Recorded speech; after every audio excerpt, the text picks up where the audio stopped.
What's up, fam? How you doing, fam? Good. First of all, I'll say a big up to Victor. He doesn't like accolades, but he's the only one that's really bringing us together. So, Victor, come on, brother. You give, you gotta receive. So, I got like 10 minutes. I really wanted more time, but you know what? I'm gonna do it. I want to talk today about the subconscious mind, ancestral healing, because I want to tie into the chief. And I know you're going to speak about ancestors. So, your ancestors, your ancestral power is a real thing. Has anybody heard of morphogenetic fields? Anybody heard of that? Me either until last week, right? When I was doing my research on that. Morphogenetic fields, they've proven that there's an energy field around all of us. You ever see birds flying together and they just move at the same time? You ever see fish moving at the same time? Right? So they found that every species has a field around them. And that field is conscious. It's aware. And we contribute to that field, and that field contributes back to us. So you ever heard of the 100 monkey theory? Anybody heard of that? Right? So there was a monkey on one island, and it started doing something, and then all the other monkeys started doing the same thing, and they live far apart. So what is the morphogenetic field? What is that field? The ancestor realm. We knew this thousands of years ago, that there's an energy field that's conscious, that's around us, that's tied to our subconscious mind. And when you tap into it, you tap into a history. When I was 9 years old, I was the baddest 9-year-old soccer player, and no one ever showed me how to play soccer. I found that my father used to play soccer, and his father. So when my feet touched the ball, what happened? The field, the energy field, responded, and I was great. I didn't even know how to play. It was like something was moving through me. So imagine how many other things we can tap into in this field. But there's a problem. Why aren't we tapping into our power? We have thousands of years of power behind us. Why aren't we tapping into this? Anybody, why aren't we tapping into this power? Yes. We're not taught how. We're not taught how? Yep. But even when we're taught how, there's something blocks us or stops us. What's going on? Fear. Fear, yep. In this ancestral field, there's trauma. And this is my main point. Emotional trauma. We all got mommy, daddy issues. I don't care who you are, if you're the hardest person. I've done counseling and therapy for years, and I'll tell you, your mommy, your daddy issues block your power. How you feel about your father, how you feel about your mother, is how you feel about the Creator. Oh, y'all didn't hear what I said. How you feel about your father, abandoned, rejected, not around, a dirtbag, is how you feel about the Divine Father, whatever you want to call it. Because your archetype, your symbol of the Creator is embodied in your parents, your Divine Mother, your Divine Father. If you don't heal that relationship, you ain't doing nothing. You're fooling yourself. Because what do they say in the Bible? You can't get to the Father unless you what? Go through the sun. We don't have no Christians here, okay. Unless you go through the Son. That's all symbolic. It's telling you, you are the Divine Son. You have to become that by healing that trauma. So I'm just going to make way for Chief. I just wanted to finish with that. A couple topics. You ever see Scandal? Yep. Yeah. Empire? Yep. What goes on in there? Drama. Family drama. The same thing. You have a father, a mother who's at war, and you have the children that are at war with each other. What happens in Scandal? You have a father and the mother aren't even together. And she's setting up her dad. She represents all of you. One character represents all black people. So this morphogenetic field is speaking to us, and it's telling us you got to heal this. If you want to get right with the divine infinite power, you have to heal that relationship with your father, the relationship with your mother. Don't front, I work with black people all the time. Your relationship issues, your money issues, has to do with your relationship with your father and your mother. Please, heal it. You will discover a power. Last thing I want to say is the key to healing. When you do this healing, when you reclaim this thing, how much time I got, Vic? Like a minute or so? You're good for another couple. Another couple. When you do this healing, you're gonna experience a power like you never had before. Why am I saying this? Why am I saying this? I'm saying it because your father figure, your divine, that archetype is linked to your power, your abundance, your worthiness. You don't feel you're good enough. If you feel you're unworthy of abundance, you're unworthy of love, you're gonna push that shit, you're gonna push it away. Wonder why your relationships aren't working. Wonder why your money's not working. Because that blueprint in the subconscious mind is saying, you know what? I'm unworthy. Because my dad didn't want me. So I'm not worthy of love. I'm not worthy of respect. That's in the subconscious mind of black people, and it's talking to us.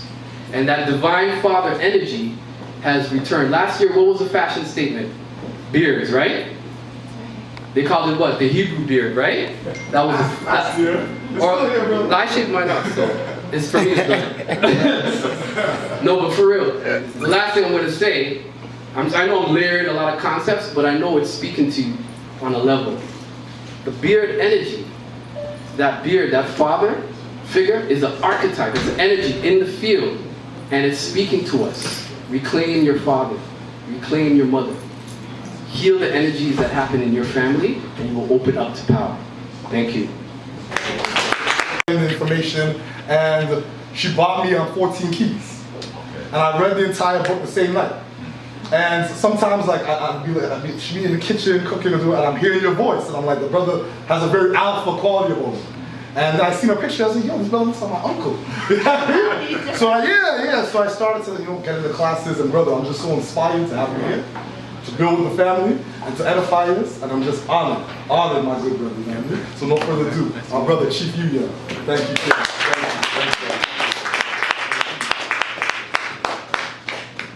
Thanks. All right, I'm going to relinquish. Can everyone hear me? Yeah. All right, I'd rather not. I'm going to relinquish the mic. Okay? Cool.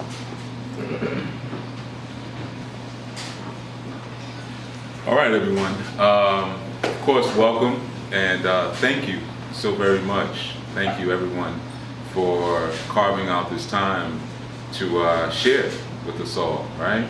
And I first want to say, of course, thanks for all of the hosting party and for all the spirits that are clearly living in this artwork that are kind of jumping off the wall. We'll be kind to you, be kind to us. And for all the family you came through. Yes, my name is Yuya. Most people call me Chief Yuya.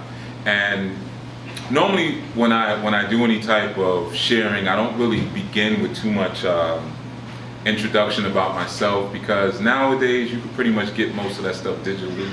If you go online, a lot of times while I'm talking, someone's on their phone Googling me, or fact checking, so I really don't even get into this is how I got started. However, since I've been here, 3 people have asked me some background information, and the same question kind of came forth: how did you get started? So I'm going to do something a little different, where I'm actually going to talk just for a brief moment about myself, because I feel like some of that information may be valuable to some of the family here. Okay, so first, one of the key things that kind of kept coming up, as we were talking, was there was some interest around the work that I do on the continent. But essentially, they were given to me because of what I gave and what I gave authentically. And even though I may have wanted to be something else or do something else, the energies, like the brother said earlier, the energies ride you, they're just on you. And when you're in a place where there's more purity and your aura is more clear, you can't duck and dive. I can't come there and say, yeah, try to be smooth, I want to be an Oshun priest, because back home, I'm known as that. Everybody knows me. I mean, if you were there, you'd be able to ask. They know me for being real loving, and it's, come on, man, stop lying. Like, you didn't get them scratched up knuckles from loving, all right? War chief, and I see the gun on your head. So, so that's how that came about. Now I share that information again because, and normally I don't. I share, for those who listen to my podcast and stuff, I share little bits and pieces because when I'm speaking typically in such a large venue, I don't like to give too much of the story. So if you're listening enough and for long enough, you could piece a lot together, but I typically like to keep things pretty much misdirected most of the time when I'm speaking publicly. But that's how I actually came into the chieftaincy. It was literally through blood, and not family blood, and not my blood. All right, it was literally through blood. But the thing is, we have a thing that's called bush justice. And bush justice keeps a lot of things quelled that we don't have here. When you're on the continent and you're in certain areas of the bush, and you need to call the police, you have to pay for the police to come because you have to pay for the gas for them to get there. You give them the money for the gas, you give them money for chop, and then you might have to hit them. Well, you usually have to hit them with a little something on top of that. So you can do that, or you can go kick the door in yourself. I'm a kick the door myself type of person. Why pay someone to do something you can do yourself, right? But again, it took some of that viciousness and some of that American ignorance to allow that. To be able to say, I understand that that's the tradition, but this needs to stop. And people are afraid, and they don't need to be afraid, so let's just go handle that. Is that the right thing to do? Probably not, but it's what I do. Okay, so, and that's what we're going to talk about a little bit, all right? So I wanted to enter into that. A lot of times when we're speaking about the morality of ourselves as indigenous people, or when we're striving and learning the culture and the mores and the norms of what it is to be indigenous, or what it is to be grounded in some root culture, one of the things that we begin to take on is a sense of piety, and that's a sense of self-righteousness, or a sense of religious uprightness, right? Without really understanding that when you start to delve into the higher realms and you start to delve with higher energies, they don't even function from that perspective. Righteousness is only doing what's right in the moment. That's all righteousness is, by definition. Okay, now the moment is forever changing. It's perpetually in motion. That perpetual motion is essentially the necessity of the universe. Things have to be in motion in order for things to live forever. Okay, so and we'll get into that in a minute. But so the idea of right and wrong becomes so subjective when you're existing on this plane, because we exist within the plane of subjectivity. All right. So a lot of times it becomes very difficult when we start to move into deeper understandings, especially as it relates to our spirituality, because one of the first things that we want to understand is, what should I do? Who should I be? What is the first step that I should make? Should I speak to my ancestors? Should I speak to the Orisha? Should I speak to my consciousness? Should I speak to my aura? We have all of these different constituents without realizing that those constituents are nothing but conditions. Okay, so there's an interchange of words that we're going to play with. There's probably going to be a few interchange of words that we're going to play with. But one of them is conditions. Okay, so a lot of times when we think about spirits, right? And what I'm going to do, I'm going to make this interactive for a second. Can anyone tell me what a spirit is? And don't be nervous, because pretty much 90% of the questions that I ask are trick questions. All right, so I'm going to sweep your legs from under you. I believe, I know that I've talks about the person. So sometimes you have a way with spirits, but your aura, your crown, the part of you that's not here physically will be like your soul likeness. Your spirit is that part of you that could do right or wrong. Okay. Good. No, that's a good part. You got part. That's good. Anyone else? I would say it's your third eye. It's your third eye. Okay, cool. Your energy that you don't have to see. Your energy that you don't have to see. That you don't actually see. That you don't actually see. Uh-huh. The intelligence, consciousness. Your intelligence, your consciousness. Okay, cool. All correct answers, right? They're all good answers, all deep people answers, right? So you're in the deep people group, and they're all good answers. You don't have a person when to say that, it's a spirit. What you asking me for? You know. So it's all we in there with the deep stuff, right? So the spirit is all of those things, right? Because spirits are essentially the conditions of the planet. That's all spirits are. They're conditions. Now, of course, if we start to break it down, the word spirit itself means breath. Okay, so spirit is just breathing, right? And your breath is imbued with the consciousness of your thought, which is motivated by spirit. So you see, it's a very interesting loop. Your spirits make your thoughts, and then your thoughts make more spirits. Okay? So it's essentially it's breath, but it's a spiral. Spirit and spiral are the same word. So the same way that plasma or your DNA helix has that spiral, spirit is the exact same thing, right? But again, what we're going to do is we're going to use an interchange tonight. And we're going to take spirit out and we're going to use condition, right? So what are some of the type of spirits that we have? Like I heard intellect, consciousness, third eye, or pineal, right? Or what we say in the Yoruba culture, the Ori Iwaju, brother. Elemental spirits. Elemental spirits. Your fire, your earth, your air, your water, your ether, your metal. Those would be like some of your elemental spirits, right? And again, essentially, those are elemental conditions, right? So we're swapping our words out. So we know that here, when we're functioning through a human perspective or human reality, everything is based on conditions. And your divine reality, conditions remove. Did you have your finger? Or were you? Okay. And your divine reality, everything is removed. All right, so now we're dealing with unconditional. Where you hear people say unconditional love, right? You've heard that before, right? Okay, what is the word they usually use for that? Agape, right? You guys have heard agape, right? Okay, which is of course the Greek word for pedophilia, right? You knew that, right? We don't have to get into that one. Okay, agape love, which in Grecian, you know that? Okay, gotcha. Conditions, right?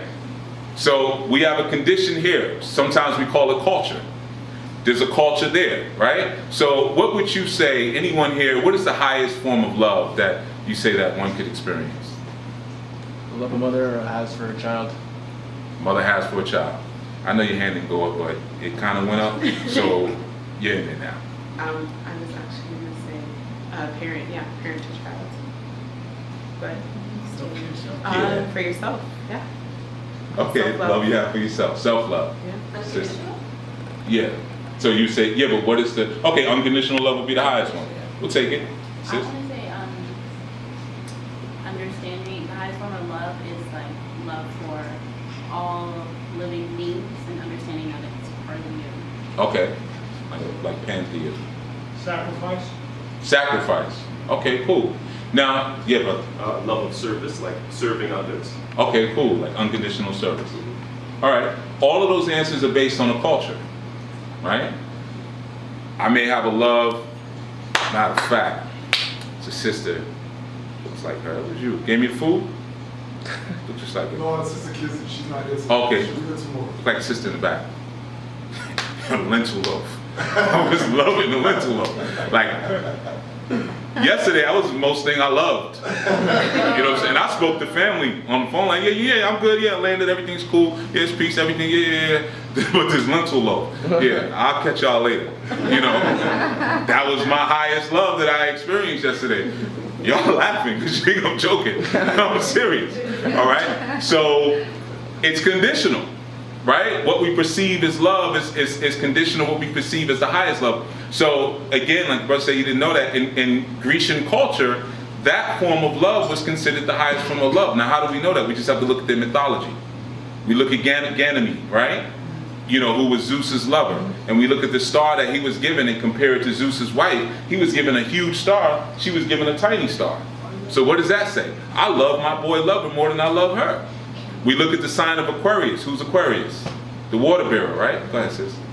Well, you wanted to say something. Yeah, you did this. Oh, that was like, you agreeing, like, all right, okay.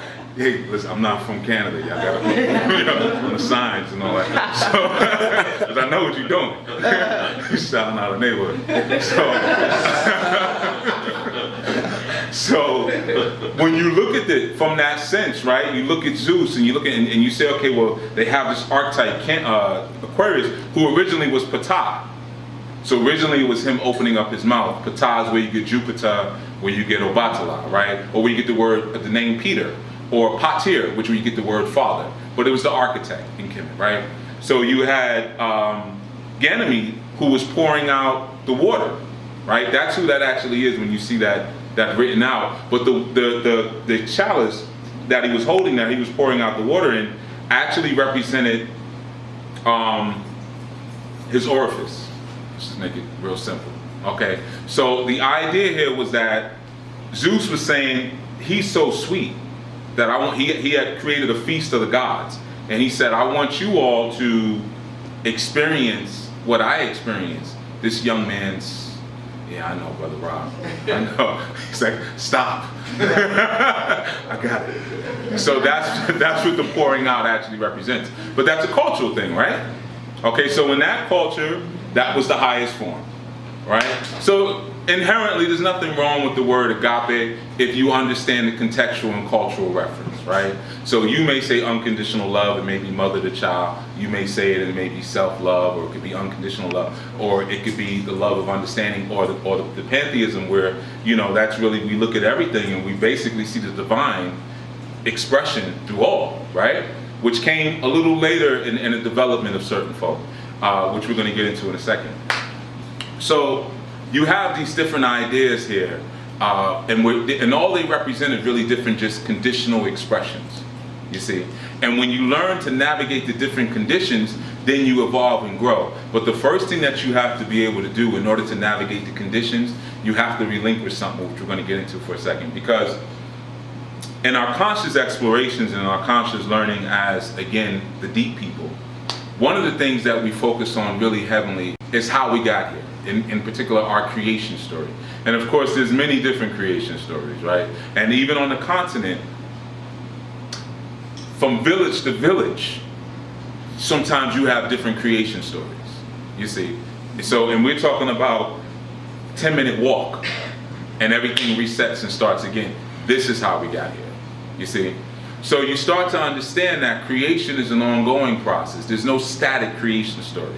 All right, even though in the Yoruba we have Obatala or Oduduwa sometimes comes down the chain, you know, drops some sand and drops a chicken. The chicken scratches and plants. Then he plants a palm tree, and you always have that tree of life aspect, right? Well, that's one spot. But there's many other creation stories. You know, you have Nordic creation stories, you have Grecian creation stories, you have Roman creation stories, right? You have Zulu creation stories, you have Bantu, you have the Congo, it just goes on and on and on and on and on and on and on. So basically what the creation stories are the conditions in which we create under. That's it. Because there was no creation. That's the myth. We're a perpetual tumbling. It's just a tumbling from expression to expression, or from condition to condition. But we're talking about individuals or archetypes or high supreme creators that are creating in a space where time doesn't exist. So if you're creating in a space where time doesn't exist, how could I really have a beginning? You see, like if I ask you how old you are, you're going to say, well, I'm 30, 40, lie, I'm 20, 21, whatever. But then I'll say, how old is the blood in you? Who knows? Because you got it from your mama. You got it from her mama. You got it from her mama. You got it from mama. And we just keep on going until we're just looking at orbs. Okay? That's slowly condensing down into physical form. So from that moment right there, we know you don't know how old you are, though you may have a birth date. But you don't actually know how old you are, because your creation is an ongoing, evolving tumbling. Right? And the only thing that you can measure time in with your creation is your sleep. It's like when we look at Hindi culture. Now let me explain something before I go further for those of you who are not used to how I teach. You know, you redlining there on that mixer. You're redlining. I'm going over. I can talk softly, see? Yeah. I own the studio, so my engineer thing is also like The recording's gonna be messed up. So I could back up from the mic too a little bit. All right, you want me to sing that? Want me to hum something?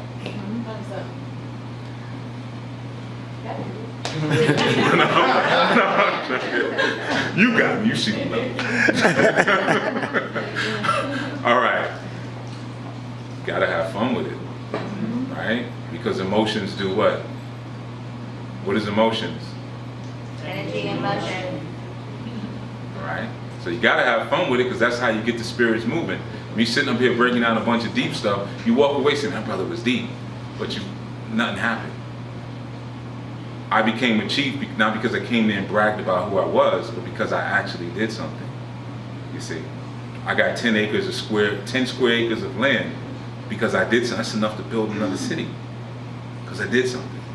So you gotta get the motion happening. That's important. All right. So, like I was saying, so you have this idea of conditions, you have this idea of tumbling, and you have this idea of creation stories, which really, again, only represent the conditions in which we make things happen, okay? And we're always bound by conditions because we're bound to the trap of humanity, okay? Which is the only way you can humble a deity. You know, all the stories and the cartoons you may watch, and, you know, the only way that you can trap and humble a deity is to make it human. That's it. Anything outside of that, it's good to go. It's fancy free, you know, and you know, carefree.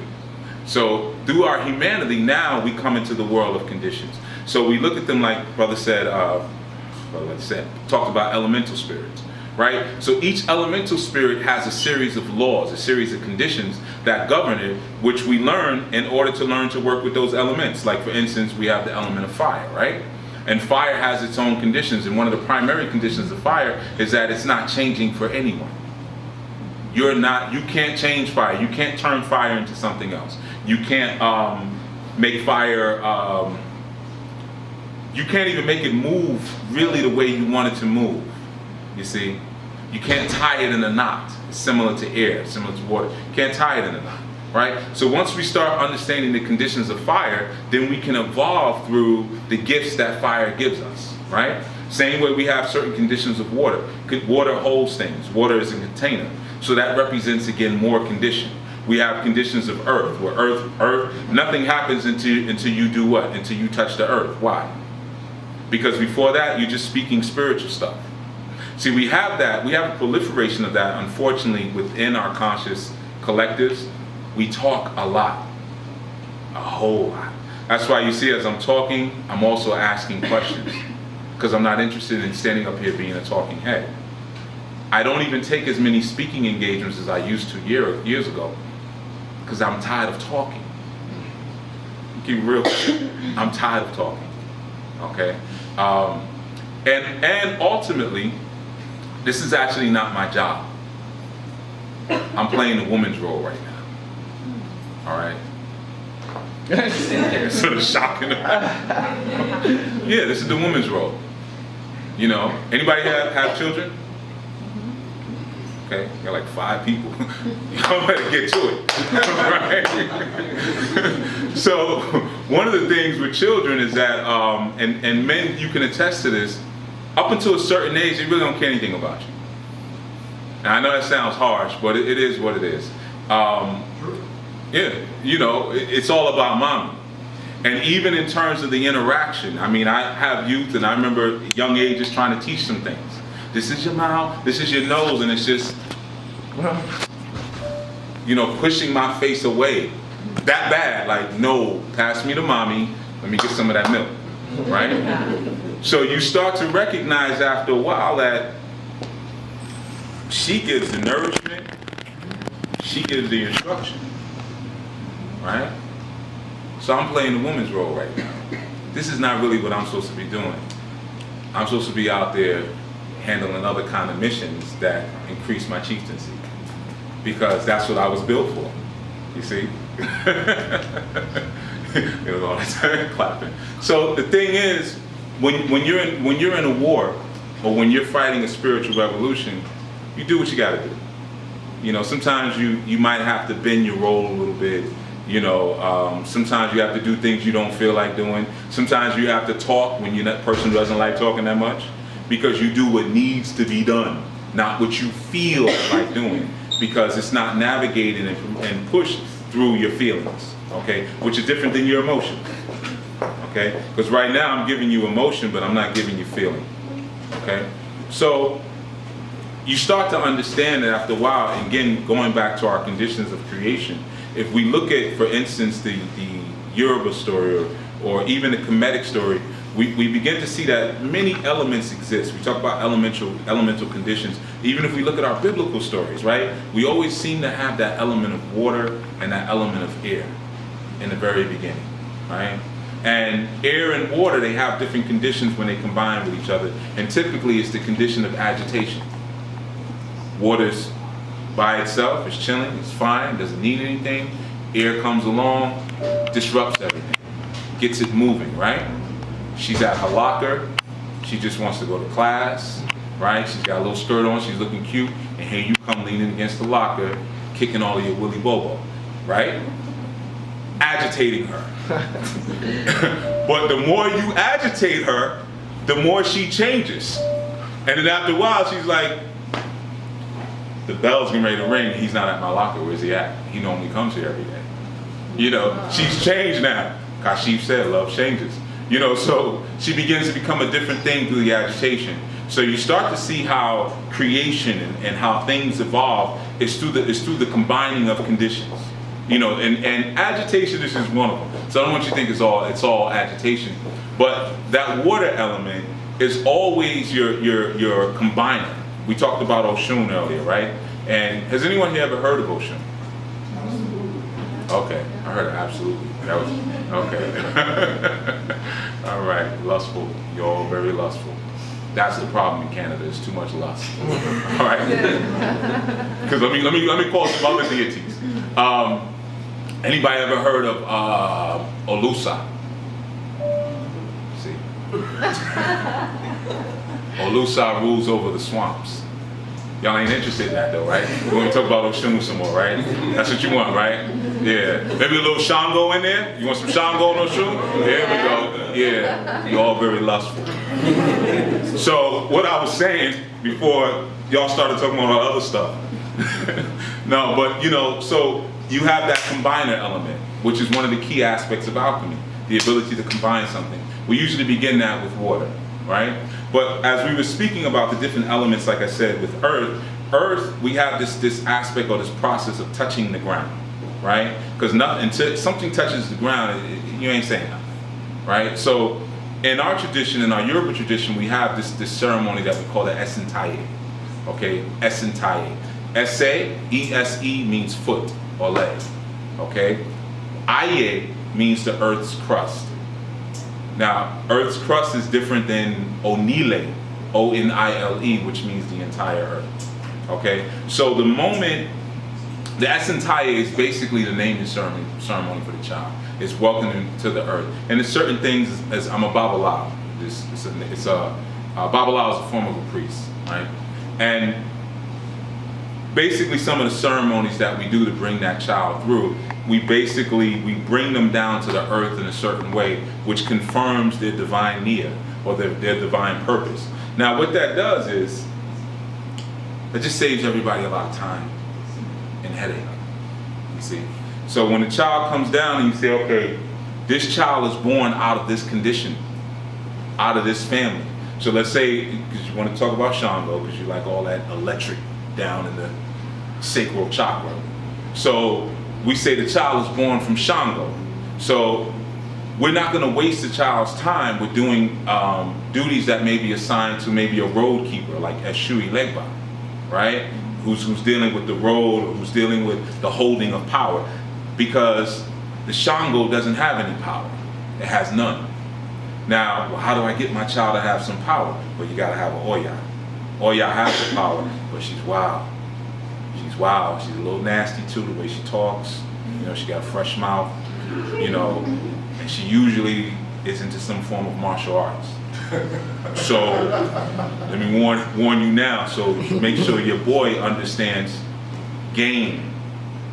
He has strategy. He knows how to approach her in a certain way where he can get to that soft underbelly. You know, he can't hard rock her like Ogun would and just grab her, come on, because she's gonna hurt him. She's gonna turn into the whirlwind, and he's gonna be all scratched up, all right? Because that's Tina Turner and Ike. Okay? Tina Turner, right? Okay? And Ike ain't nothing but Shango. But cocaine, you know the rest. Okay, there are children in here. Oh, okay. So, you know, sometimes you can change the conditions a little bit. You know, you come down with a certain thing and you can distort it a little bit, you know. So when you practice or when you go through that process of the Esentaye, or through the birthing ceremony, what you allow your child to do, or what you allow yourself to do, because some adults go through it, because most of us did not have that. We wasted a lot of time. We went through life thinking that we were supposed to do one thing, then we got a certain age and realized I do not like my life. Nothing that I'm doing really do I identify with, nor do I feel like I'm moving anywhere closer to my divine purpose. And then we find somebody like me and says, oh, you were supposed to be over there. I knew it. I had dreams about this. Da-da-da. Yeah, you should have listened to them dreams, Jack. Now you got to write this letter of resignation and figure out how to start your own business. Now we got to start all over again, you see? So you end up saving a lot of time when you learn to bring your child in under certain cultural conditions or cultural, spiritual understandings, right? That's just a small example of what we're talking about. Now, and essentially, the reason why these things become so critically important, again, is because we're in the place of condition. And we're in the place of subjectivity. Subjectivity meaning what? Okay, I like this, I don't like that. Okay, I'm an African. I'm an Kibilanian. I'm an original. I'm a Kemite. I'm an Akan. I'm Zulu. You know, I'm Rasta. All just conditions, and ultimately all just traps. Okay. Now, be warned. There are things that I'm going to say that may be different than what other people have said, and you may not like me that much after I finish saying it. But sometimes it's the grotesque things that we need in order to shock us out of our sleep. If you look at a lot of people who we would say are maybe not conscious, which is not really a good term, because as we said, the sister said earlier, there's consciousness in everything. The divine is in everyone and everything. So no one's really not conscious. It's just some people can explain it better than others. So I can sit up here and I can describe what spirit is. I can tell you what a soul is. I can tell you what a body is. It doesn't make me more conscious than anyone else. It just makes me more articulate. And sometimes through the articulation, we confuse intellect with consciousness, with spirituality. It's not the same thing. So just as articulate as I have to be just as funky and fly on the other end, where I'm not saying anything. Because ultimately, spirits never say anything. They just do stuff. They move around. They show symbols. They dance. They make you dream about somebody coming at you with a spear, but they're never saying anything. They leave it to you to interpret. So you shake yourself away because you say, well, they had a spear. So what, were they attacking you? No, but I was scared. Well, that's what we need to now decode. Why were you afraid when somebody was just handing a spear to you? What's your problem? There was a wolf running at me. Maybe it wanted to give you wolf power. Wolves represent the priesthood. Maybe it means that it's time for you to come into the priesthood. But I ran. Well, the next time something is going to drag you by your neck and drag you into the temple. That's how it usually happens. All right? A little warning for everyone who's running from it. You know. And yes, I was dragged into it. So anybody who asked me afterwards trying to be cute, I'm just going to put it out there. I was dragged into the priesthood. Didn't want to be a priest. All right? Wasn't even thinking about it. Didn't care about it. I wanted to do other stuff. Okay? Still with my people, but not this part. Because this part isn't as, a lot of the stuff that we do as priests is just not as fun. I had more fun doing other stuff that I was doing. I had more fun doing security for the Nation of Islam. I used to work with them, a group called the X-Men. We'd run up into projects and we would beat up drug dealers. I enjoyed that more than doing readings for y'all. You know, no offense, I'm not gonna see my students here. You know, I care for all of them. But I'd rather be running up in the projects than being a drug dealer. You know, but that wasn't the way, right? When you're doing revolutionary work, you don't do what you feel like doing, you do what needs to be done. So, again, the idea of conditions is what we're looking at, and again, it's a battle between subjectivity and objectivity, right? And when we're coming into that divine place, it's a sleep between being objective and being subjective. And like we talked about, those who we would consider to be unconscious, or those who would we consider to be asleep, they're only experiencing their creative time. I'll give you an example. We do these conscious lectures, right? We bring in speakers, they're deep, they say a bunch of things that we write down in our little notebooks that we got. Yeah, there we go, And everybody has their own little special notebook. One's got the reflective thing, some might be leather bound. It's all this deep stuff to make you feel like you got a grimoire, right? Like it's Harry Potter or something, right? I get it. You know, I did it too, right? Then what do? Anybody. We integrate and put it to use. How? Apply wisdom. By wisdom? Apply the knowledge. Oh, apply, okay, I see what you're saying, okay. You apply the knowledge, right? Anybody else? Yes. By living it. By living it, right. Or attempting to. Or attempting, right. Having Having that experience, right, to the best of our ability. What do you do after you come from a deep lecture and you talk to someone who's chief and all that other fly stuff? You reflect. Try to absorb it.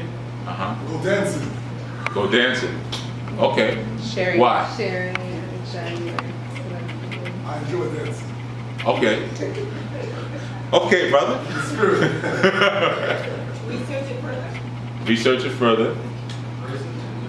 Embracing and live with it. Little sister, I thought you had one second. Okay. So everybody pretty much said the same thing. I get the knowledge and then I apply it. So then eventually, hopefully, I'll have an understanding, right? Knowledge, wisdom, understanding, 1, 2, 3. Research it. You research it, right? Because I could be a liar. I may have never even been to the continent, right? This could all be. So better stop laughing because they exist in the conscious collectives. I know some of them. They're bold-faced liars. Sometimes I listen, but you know, I don't say anything. And I just hope, that y'all can see through them.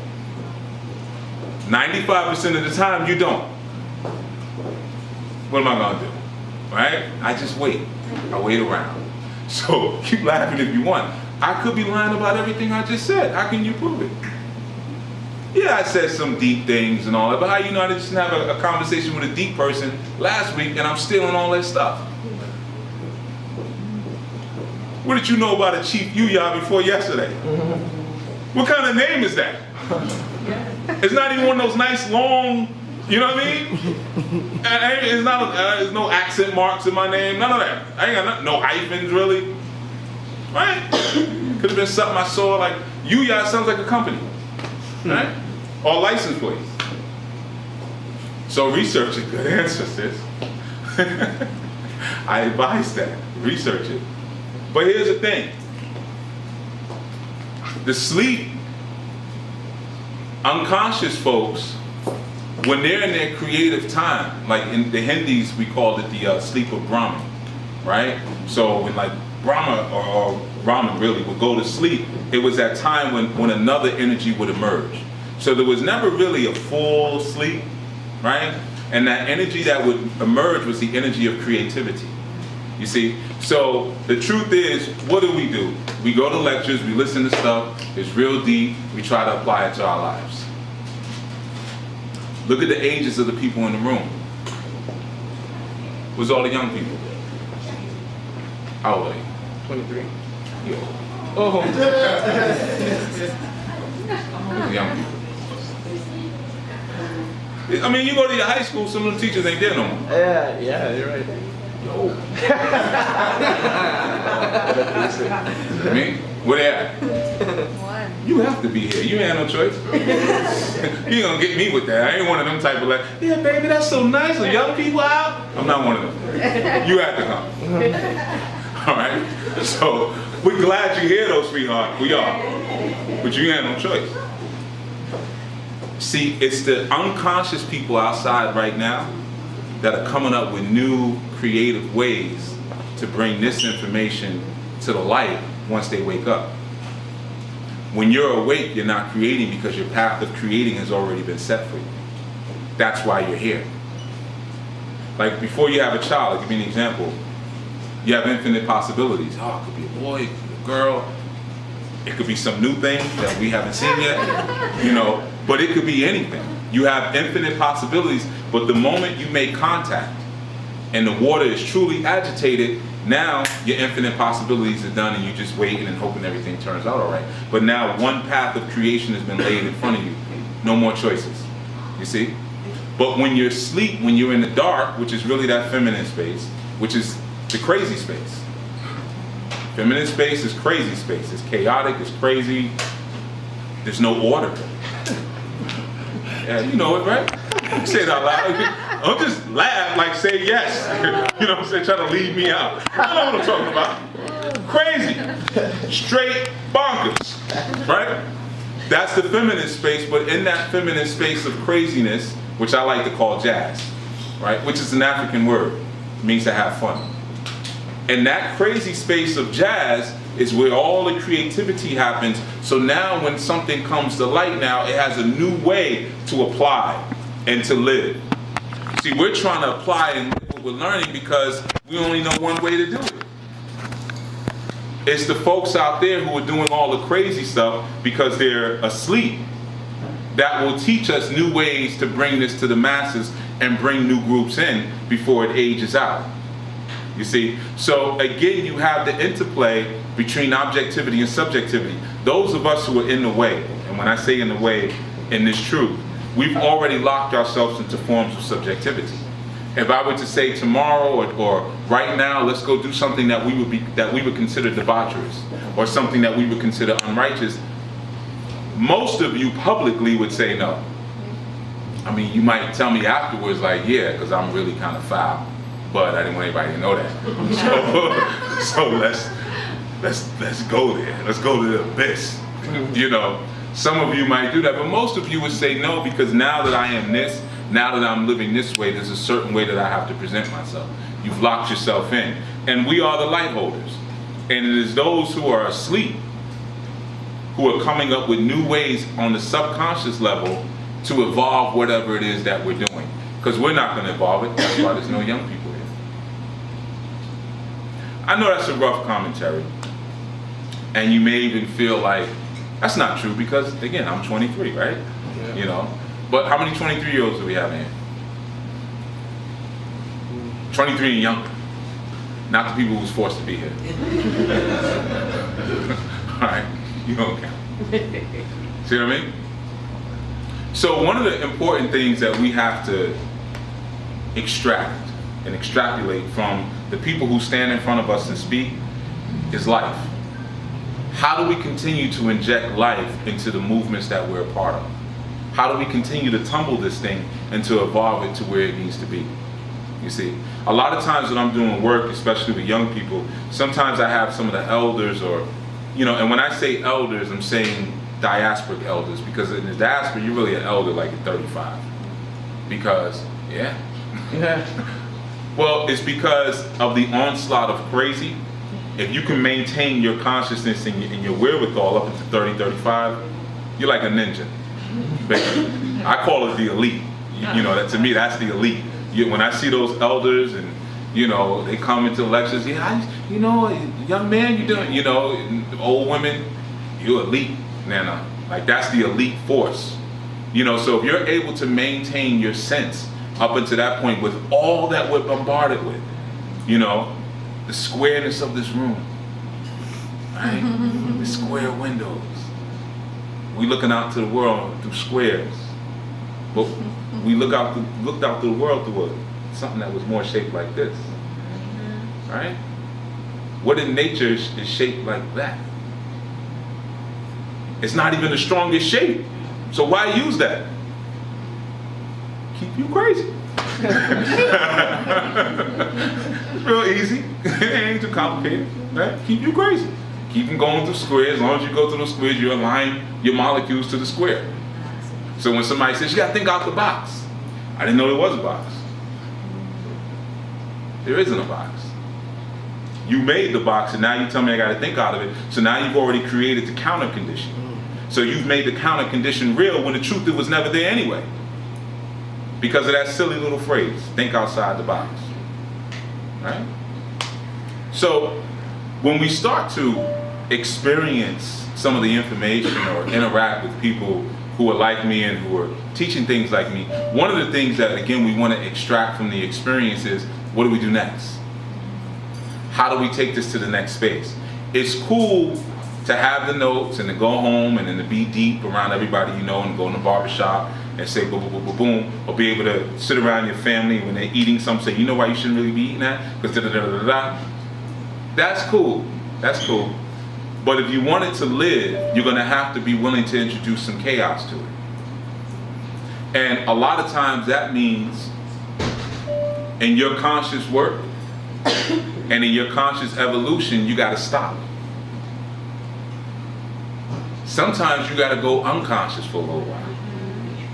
You got to go to sleep for a little while. Okay? Because that's when you not only recharge, it represents, of course, the rebirthing, it represents the resurrection. I mean, there's so many different principles of going into that ex-underworld that we utilize. You know, when we do that thing, the Dracula thing, he's going into that, the unknown, right? There's so many different things that we utilize there, but essentially what we're doing is we're pulling up more crazy matter. We're pulling up more chaos matter. We're pulling up more feminine crazy. In order to take us to where we're into the light, we're representing the dysfunction that exists in the heavens. You know, one of the malformed ideas that we often have is that once something becomes unseen, it becomes all-knowing, right? So sometimes we'll have an issue and we'll say, I'm going to go to my ancestors with this one, right? Anybody ever did that? Talk to the ancestors about the problems? Okay. Why? Because that particular ancestor may have had direct experience with that particular thing I have a question about. Right. You know, you're just assuming based on their history that they might have a perspective, not their history, but where they are, they might have a perspective on life that they can share, like, oh, I'm no longer in the earth experience, now I can see things a little bit differently and I Right. can share a perspective. Good, good. Anyone ever got bad advice from their ancestors? Honest person. Because I was what you were saying initially I thought all ancestors were enlightened ancestors, so I had to learn that that's not the case. You ever got bad advice from an enlightened ancestor? I'll say the answer is yes, so I can't think specifically, but again, it was me that was saying this is an enlightened ancestor, and so again, like you were saying at the beginning of the lecture, it's subjective. Right. You know, so. Good, good. Yes, sir. Sorry, I don't think you could get bad advice from an ancestor. I think if the advice you get doesn't agree with your objective, it may be some time before the objective is known to you. So like just to say like right off the bat, bad advice, I feel like you're judging what they maybe envisioned as a solution to your problem that may not have been the solution you wanted at that time. Right. 20 years later, you're like, wow, I got that bad advice 20 years ago. Why can't you judge their advice? But you chose to ask that ancestor. So if you have this wealth of resources in terms of ancestors, and you chose one specific one to ask, but it's your bad for asking that one. You should ask a different one. Because they might not know what they're talking about. Right? Like They might give you some bad advice. I'm going to loop it right back around to what I want to say. We're going to come right back. Okay. No, I'm not playing with you. I'm joking. Yeah, I agree with that. I think you know, sometimes maybe you don't know that you were getting the advice at that time, so we ask for it, and then we were kind of maybe not accepting it at that time. Okay. Taking it. I believe that the ancestor, in their lived experience, have told you that advice a million times. Usually. Yeah, usually. So, you know, you're sort of like rhetorical. You're asking that, and then you remember that you've heard that particular thing a million times. Mm-hmm. That one thing that they've said over and over again. Right. Yeah. Good point. Yeah, I think that when people get good with the ancestors, sometimes similar to divination, you kind of want to trick the cards. Sure. So for instance, my grandfather, God rest his soul, great man, he had addiction to alcohol. And he had a nice family, he did well for himself, but that was one of his vices. So I wouldn't come to him, or let's say I come to him for something and say, oh boy, it's a rum. Right. So, to me, that's some bad advice. You know what I mean? Because that may not aid me, but you never know. Stay out of that. Yeah. Run I don't drink. You're going to be dividing up the house. So, I'm going to just you. He said that. I didn't say that. Okay. So what we find here, where are the ancestors? Where? What's here? I know the brother, your cousin might have it. Go ahead. They're right here, right now. Where's here? Here as in us. Okay, so you're saying that we are the ancestors? Yep. Oh, okay. Everybody agrees with that one? Yes or no? But you said it earlier, you said that, you know, it's in your DNA, right? So you said that hundreds, we don't know how far back we go, but it's in our DNA. So the ancestors live within who we are, because they're a part of who we are. So why do we ask them questions if they are a part of who we are? Why don't we just ask ourselves? Yeah, we're still seeking guidance and knowledge and wisdom. Why can't we ask ourselves though? But we are asking ourselves technically, right? But we're asking for guidance from that higher. Okay. I feel Well, it's heating up. when we ask ourselves, there's a space before we actually answer ourselves. There's a silence. And in that silence is when life itself actually gives you the reasoning. You must be prepared and you must be present enough to receive it. If you're not, then it's going to pass you by and it's going to circle around in a different way. And it's going to keep doing that until you actually stand straight head to head with it. So when people say, oh, talking to yourself, yes, I am talking to myself, the self that is. Right? And the self that is in the spirit is all of our ancestors because they all can be in the flesh at this time. All right, everybody? For the most part, it was decent. All right? Everybody is cool with that? Now normally, see, y'all up here, y'all have nicer dispositions. So it's like, if I was back in New York, I'd be like, hold up. Yo, buck, you know, it'd be something different. So I'm gonna just ease in. Just be, brother, just be. Yeah. Oh, I am. Just be. It's gonna be free slow. I saw something, was it somebody? Yeah, we want to say something. No, no. What is it? She's ashamed. I want to hear this. No, because I'm saying I don't agree with, sorry everybody here, I don't agree with most dispositions here. I feel like the ancestors are a part of us, but they're also separate from us. Kind of like your parents. Yes, your parents are a part of you, but they're not physically walking with you as you're walking down the street. They are walking over here, you're walking over here, but they made you, and you are a part of that person. I feel like your ancestors live on a separate ground than the one you live in. Okay. Yeah, they're having their own separate experiences, but at the same time, they are still a part of you, and you can tap into their energy when necessary. That's what I Right. think. Okay. Okay, cool. One solid clap. Yeah, come on. Yeah. I didn't agree with none of that, but ain't about that, right? Because we all have different creation stories. So where I'm created from, we talk about something else. That's why y'all have different people who come here, because we all come from different realms, right? That's why when you go to Kemet, there's mistakes on the walls. There's mistakes, right? Because they said, well, oh, that's what y'all believe? All right, we'll put it up. Y'all believe what? Let them put it up. You know, right? Because it's about the sharing. It's about recognizing the different conditions. And the more you can get into the value of the conditions, you get away from your own creative chronology.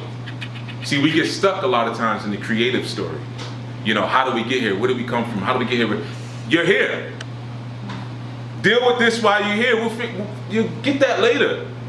Why you always want to look where you came from? Look at where you're going. You see? It's this thing. Y'all know the saying, Kofa Bird? I ain't gonna do it because I'm not gonna trip in front of everybody. Then you really remember.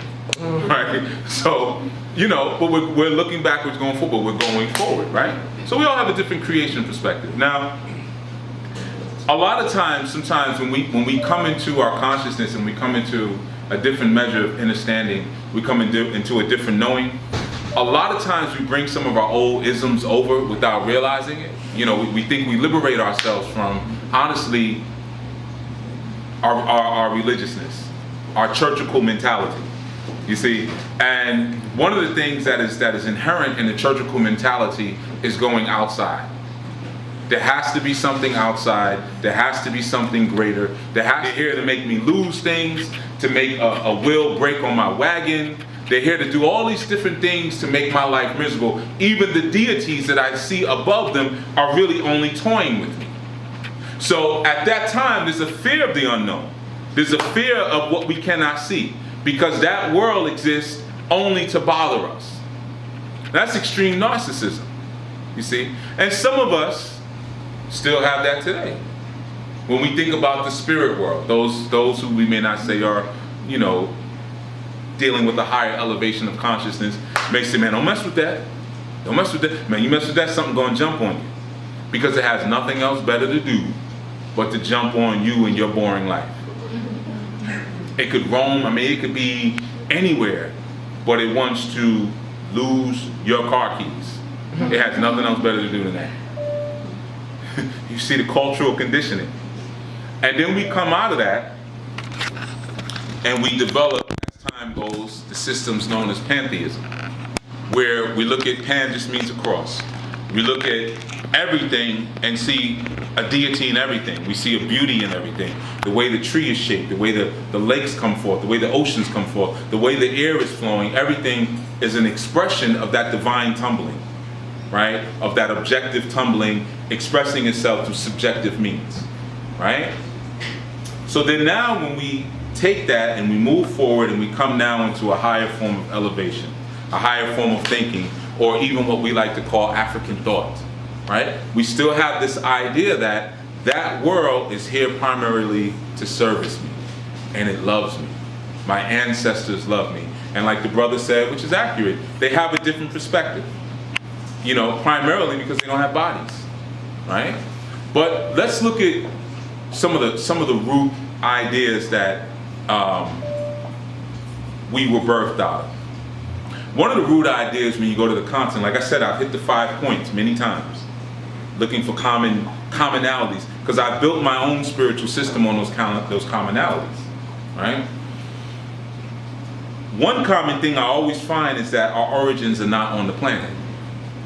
I keep getting that no matter where I go. Well, I always try to go back. Where was the first? What was the first? Who was the first? Oh, somebody's pointing up at the sky somewhere.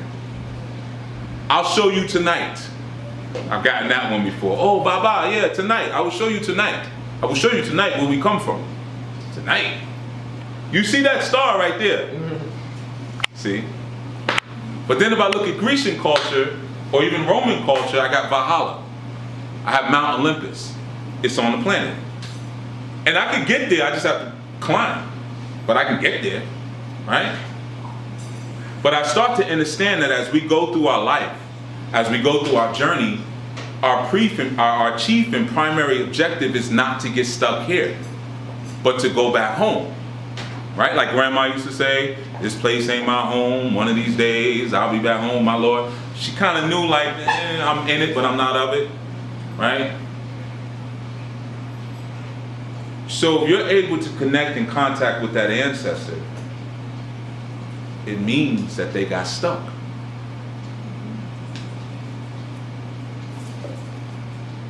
You're not supposed to be able to connect with them unless they didn't fulfill their purpose and they're still earthbound spirits. That's why we celebrate when we say, oh, Baba Tunde. Baba means father, Tunde means to return. Or we say, Yeye Tunde, meaning mother has returned. Well, why did mother or father have to return? Why did they just go back home? Right? They did something wrong. Something didn't click, something didn't happen. And that's no disrespect to the ancestors. Like I said, I may say some things tonight that, you may not agree with. But you can study, right? And you will find out that everything I'm saying is accurate. I'm not making any of this up because it doesn't sound good, doesn't even feel good. Because I've contacted my grandmother. I've contacted my great-grandfather. That means something went wrong. And then I've had some that I contacted and then all of a sudden couldn't contact them anymore. They pushed on. They made it. You see? Good. Because I don't need to keep pulling you to figure out how to pay my mortgage. Or, I want a woman, I'm lonely. Grandma, what do? I don't need you for that. Because you have a journey that you're on that's really more important than anything I'm doing here on the planet, because I only really came here at the end of the day for me. And you came for you. And it's my time. So even though you may be whispering something in my ear, it doesn't mean that that's something that I should do, supposed to do, or need to do. Because you had your time. So let me ask some of you here. Have any of you ever met like your great-grandparents or your grandparent? Parent? All right, amen. Yeah. Oh, yeah. Okay, cool. Oh, yeah, a lot. That's pretty good. Okay, so I'm gonna pick anybody. You raise your hand, right? Okay. So you met your great-grand. Are they still here or have they transitioned? Oh, they passed. They passed. Okay. Do you ever try to contact them spiritually? Well, just a couple months ago, I went to Dominican to actually see a shrine because my mom was like a shaman, or my great-grandma was a shaman in that town. Okay. And something called me to go to Dominican. I went to go see the shrine and everything, and then I just had an experience when I was there, just a dream. Nice. Yeah. So you came up in a tradition? No, actually, not at all. It was weird. My mom passed away when I was younger, and then my grandma passed away later on. And then just by speaking with people, I found someone that found my father, and then everything kind of just went from there. Everything's been more spiritual than actually taught. So your father is in the tradition? No, he's not. It's come to me through visions and whatnot. And gotcha. Kind of like what the brother was talking about. Yeah. Like that ancestral energy around you. Yeah. Right? So I asked that question, and I'm not going to ask too many people because it's a testy little area. We're contacting and connecting with these grand relatives and these great relatives, right? But a lot of us had parents that didn't bring us up in consciousness. Right? I see a lot of heads nodding. So how great a job did your grandparents do?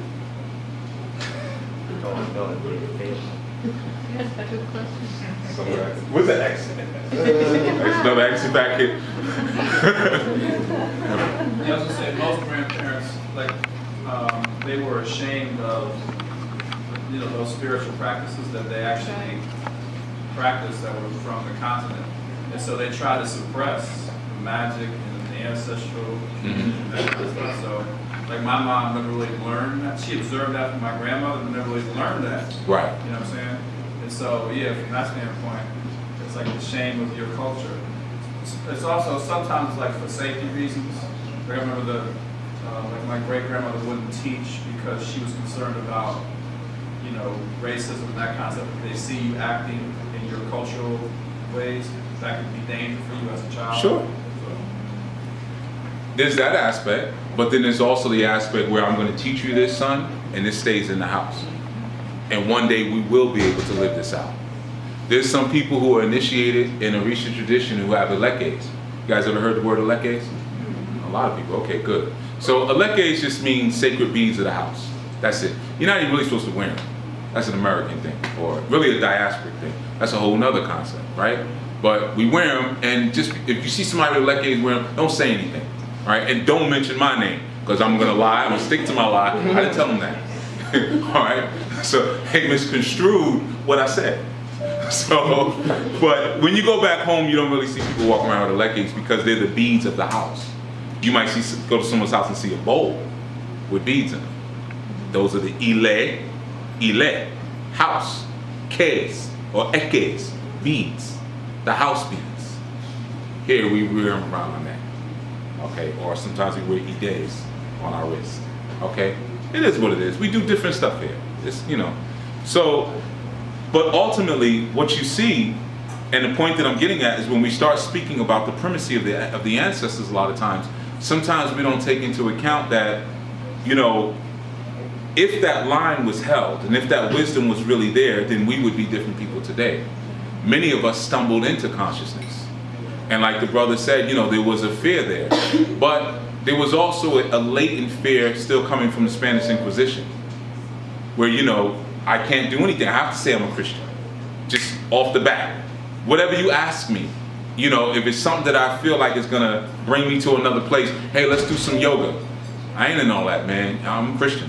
I ain't doing those poses and channeling stuff into me. I don't know what it is, but I'm always gonna use that as my default fallback because I'm still afraid because of what that Inquisition put in me. And then some of us recognize when we get to a point that our ancestors were just crazy. Grandma with you know, with the ackee and the green bananas, you know. Yeah, it was good. She could cook, but she was crazy. Yeah, she was crazy. You know, the moment we started to come and crystallize into something real or solid or material, the crazy set in. How long ago was that? Not very long. Well, Grandma didn't have a chance because she had a line and line and line and Grandpa. Let's not leave Grandpa. All right.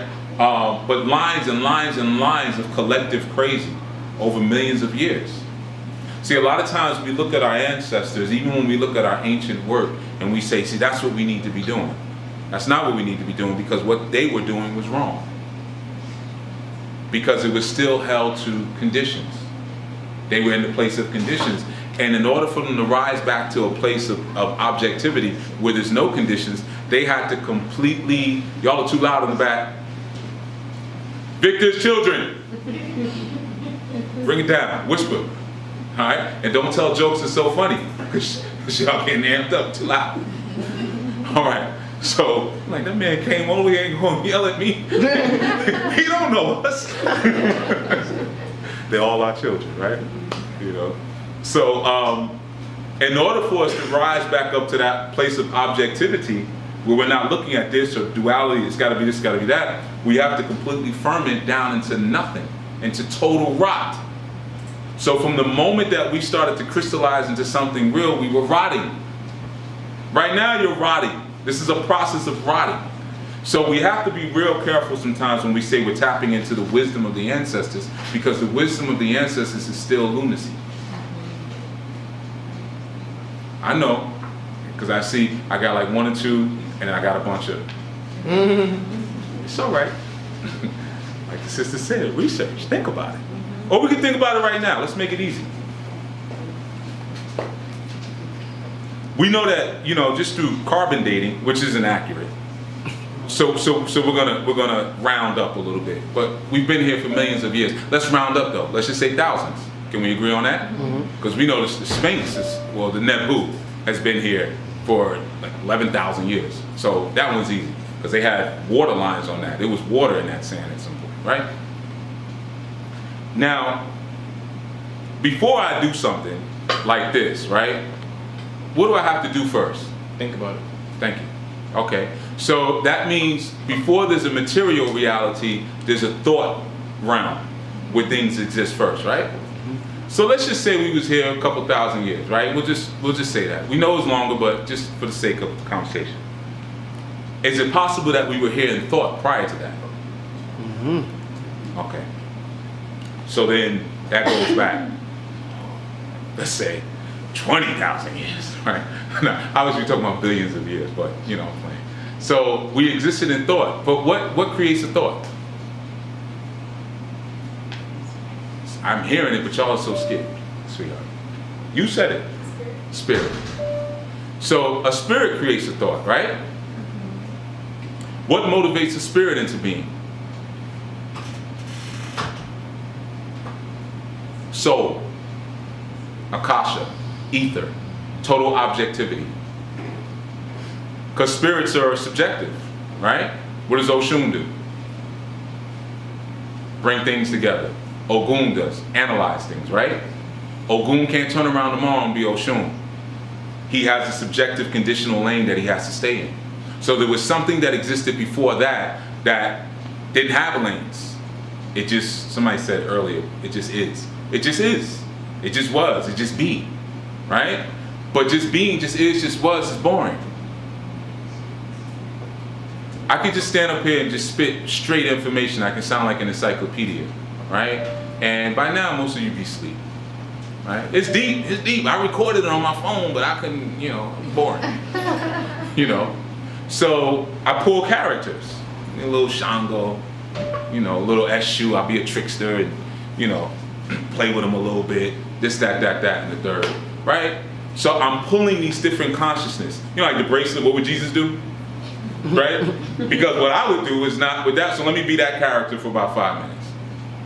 So before I'm speaking, I'm looking, and I'm saying, okay, who's up in here? Okay, yeah, they look a little salty. All right, let me give them this type of sweet balance. Well, I might come in here like, oh, they look like they was playing all day. Let me be this. I'm pulling different consciousnesses to be what I need to be in the moment, right? Because ultimately, me at my core, like the brother was talking earlier, I think he's over there somewhere, but he was talking about I, when we were talking about the ancestors, right? And I'm speaking to myself. Well, what is the myself? Yes, brother. What is the I? The I is the objective self that doesn't have any character. It's not cool. It's not funny. It's not anything. It just be. You see? So before there was thought, which leads us down a certain path, there was just the I. There was just the all, right? So if we look at our existence on the planet and we say, okay, well, you know, we're tapping into the wisdom of the ancestors, we have to look beyond even when the ancestors had physical bodies. And we have to go to when they were just a thought that emanated from a spirit, that emanated from a soul reflection. So by the time we start tapping into grandma and great-grandma, you know how deep they are in their crazy? It's true. Now all the people had their head turned to the side when I first said it. Are you on this side with me now, or you still like you don't know what you're talking about? You still don't know what he's talking about, right? You still got your arms crossed. Yeah, I'm watching you. All right, so we got a couple people in here like, nah, it still doesn't make sense, right? Don't worry about it, get later. So the thing is, we start to understand again, just going into the formation and the development of a person, the development of a being. It always starts from non-being, and it goes from non-being, or yeku, which is death, or transformation, or the feminine aspect, where it's nothing. It wants nothing, but it goes so deep into the void that it's bottomless. And then something agitates it, and it says, you know what? Let me go out into infinity, and I want to have a form of exactitude. So what is the exactitude? I'm going to exactly be this. I am going to be. I'm going to exist. See, that's when the male principle comes into measure there. So a lot of times when we say things like God is a man, right?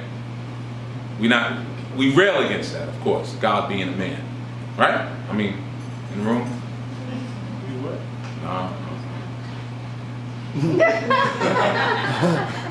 Sisters rampage. When we speak about patriarchy and things like that, right? But God is a dude. How do we know that? His name's not Goddess. Because his name's not Goddess? There's no such thing as a goddess. That's right. It's a fake term. It's actually a term that's disrespectful to women. Yep. Because once you say goddess, you're saying something that is, you said it earlier, lion, lioness, right? So you're already saying, when we look at, and let's say a true form of God, just take us down another path, it's okay. God has no sex. So as soon as I say God, if you have to say goddess, then you've already formulated in your mind that you're talking about a dude. Now we already know what dude you're talking about. We know the programming you got. Now you might not say it, but we know it. You may not have even been inside that church in the past 20 years, but it's there. Breaking down the fallacies of that book can be done in 3 minutes. No J's in the Hebrew language. Okay. But the programming, woo, that programming is deep, right? So when we say God, we still hear the dude up there, but then we got the goddess, and they're together. They're not together, they're one thing. He ain't over there, she ain't over there. It's one entity. It has no sex. We anthropomorphize it because our brains are just that underdeveloped. We can't imagine anything outside of ourselves because when we're functioning from our lower vibration, what we seek to do is extend ourselves out into the universe, right? So I see the brother here, and, I say, you know what, man, you remind me of myself. You know what, you remind me of myself when right? I'm so narcissistic. Everything has to be me. So even when I think about my deities, instead of me trying to become like them, I make them like me. You see? So, but we know that the God that most people think of and speak of is masculine because only the masculine wants to be. The feminine already is. The masculine is the one looking to try to figure out something. The feminine, I don't really care. Ultimately, she really ain't that important. The masculine's like, well, I need to know if it's not that important. So he comes outside of that egg. He comes outside of that zero or that cipher that already had everything to begin with, so it wasn't really wanting anything. And he says, but I need to know, so I'm going to go be. Right? And in that being, anytime you're seeking the being, you're functioning through the masculine form. The fact that all of you have a body here, the body is the masculine aspect of it. That's the masculine aspect because it has form. It's condensed, right? The feminine aspect is the aspect of you that can meditate and say, all is well. I got everything I need. I'm good to go. There's no concept of time. So why am I worried about when this is going to happen when, heck, it happened when I came out of my mama's bush. It's always been here. And then all of a sudden it shows up because now you acting right. You acting like somebody's supposed to have that thing that you saying, oh, when's it going to show up? When's it going to show up? Jack has already been there. See what I mean? So the movement towards being, the movement towards doing, the movement towards definition is what we perceive as a God. That's why we start to name the God.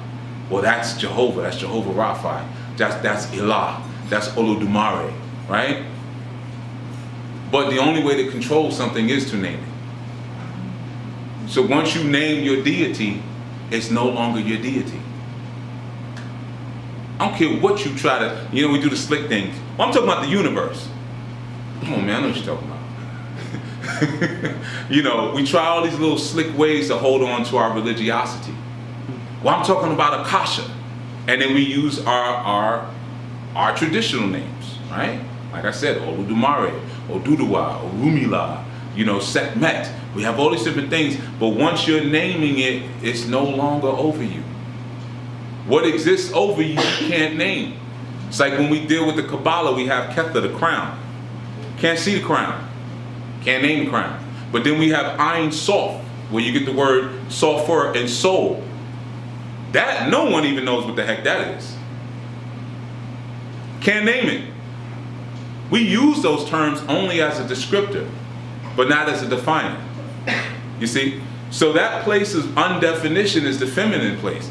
Once we start defining something, I don't care how cool it is, how tough it is, how loving it is, it's masculine. So the other side takes what we call faith. Faith is a knowing. Faith says, there's a black hole behind the sun. Ancestors call it Amun. But, we're going to deal with Ra, because Ra, first of all, because Ra sounds tougher, right? Ra. So we're going to deal with Ra. And Yorubas had Ra, which means lightning. We're going to deal with that. But behind that lightning is Oya. Behind that sun is Amun. Behind that wisdom and knowledge of Orumila is Oduduwa. Spirit of the black woman's womb. That's what the name means. Okay? Wow. is character, or feminine character. Du is womb, O is spirit. Okay? So ultimately, once you start defining and naming these gods, you done missed it. You done already missed the boat. Now you're speaking or hearing from someone who is an initiated priest in several indigenous systems. I speak about the Yoruba a lot because that's people more interested in the Orisha, but Palo as well, Voodoo, several other systems. You know, I've dealt with Sangoma for a while. And I'm telling you, as someone who's in the system, when you hear me say those names, I'm already speaking about something that's lesser, because I shouldn't know the name. Okay? Now, I know that thinking and that ideology becomes difficult because, again, we're functioning from a place of conditional subjectivity. Right? Everything has a condition, everything is subject to something. But again, like I said earlier, when we go beyond the subjectivity, when we go beyond the conditions, we go into a place that it just is, there's no judgment, there's no single path of creation, it's wide open. And in that space, you can't name anything, you can't control anything. Why? Because it's pure chaos. Right? Like, my grandfather used to say, you know, my grandmother would do stuff sometimes that he didn't like, right? So he would say, he'd pull me to the side, he'd be like, yo, go in there and tell your grandmother to get rid of some of them clothes she bought, right? That was his thing. My grandmother, she was Oshun woman, she liked to stay dipped. I ain't gonna tell her that, man, you talk to your wife. That's what I tell her, as a little boy, but we was close, I talk to him like that. Man, I can't tell that woman nothing.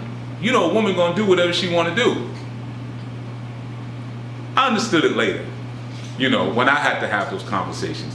At the end of the day, a woman is a water energy. You can't tie water into a knot. The only thing you could do is try to toughen up the walls around her so that when she's moving, she'll bounce against something and maybe go somewhere else, if you're lucky. But ultimately, that water's gonna wear the wall down anyway. Erosion. Well, that's the jazz. That's the fun of it, you see? And we have so many stories in our tradition that speak to that, you know, speak to the wars sometimes that went on between the male archetypes and the female archetypes, you know, and how eventually it just ended up like a stalemate. You know, the male archetype would say, hey, man, go do this, and the female, I ain't doing it. Go do it, man, I'm gonna rain down on you. I ain't doing it. Right, so then they go at it, there's a big explosion, nothing happens, and then like another archetype will come in and be like, look, man, you can't tell what she gonna do, what she feel like doing. That's the moral of the story. Right? I make it simple, you know what I mean? If I start talking all the cryptic stuff, then it's like, that's what they all pretty much say, all right? And that's an important lesson to learn, you know, it's all about choice. But ultimately, again, because she's functioning from that realm of objectivity, she's not so beholden to your condition. I heard the brother speak about the term evil earlier, right? I'm not trying to mess up your peace, all right? Keep the peace. All right? Women are evil. No, you messed it up now, bro. This is just me talking, you know what I mean? Because what is evil? Should have had some quick answers. What's evil? Live backwards. Huh? Live backwards. That's wicked. When you're living against nature. Anyone? Because I'm sure you wouldn't want somebody calling you evil. Right? You probably have something to say about that. What's evil? Breaking the rules. Breaking the rules. Good. That's a form of it. Do women tend to follow rules? No. Never. The only time a woman will follow a rule is when you make her uncomfortable. Yeah, I know, sister. You could tell, and brothers, you can attest to this. You can tell your wife to stop doing something you don't like till you blue in the face. It's not until you make her uncomfortable that she actually stops, because ultimately she don't care. baby, you know, every time we get into disagreement, you start yelling and flipping out. I don't appreciate it. You make me feel like I'm less than a man. You know, I really can't do anything. All I can do is just leave the house. I don't see why I have to leave the house just because you feel like having an attitude, boom, boom, boom, boom. And, you know, on top of that, my mama used to yell at me when I was younger, and it really just brings me back to a place in my childhood that I don't appreciate. I wish you would really stop yelling. Oh, babe, she'll cry and everything. You know, yeah, next time I ain't gonna do it. Next time she's gonna yell at you again. You just make me so mad, though. I can't help it. Until you ignore her. She start yelling, you bring down that attic ladder, climb up into the attic, and then you lock the door behind you and turn up your music. She ain't like that, you know. Or she start yelling, you go siphon all the gasoline out of the car, you know, and drive off. You know, don't do that. But you know, you just start doing things to make her uncomfortable because you're putting up a hard wall and she's water. And she says, oh, don't do that. I'm not going to do that now because a hard protocol has been put in front of me. Because she's Eve. Eve is woman, like the brother said, but El actually is the deification of the Eve. Like Raphael, Uriel, Allah. Anytime you see a so if Eve-El is the feminine deity,